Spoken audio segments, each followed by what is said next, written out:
Hugh here, National Safety Month, and I wanted to show a video on how to check your fire alarm in your home.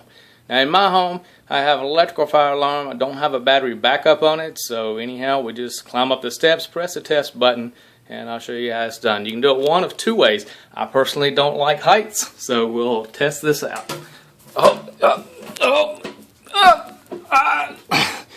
Alright, or you can do it the other way, like this. Jerry. This is how it's done.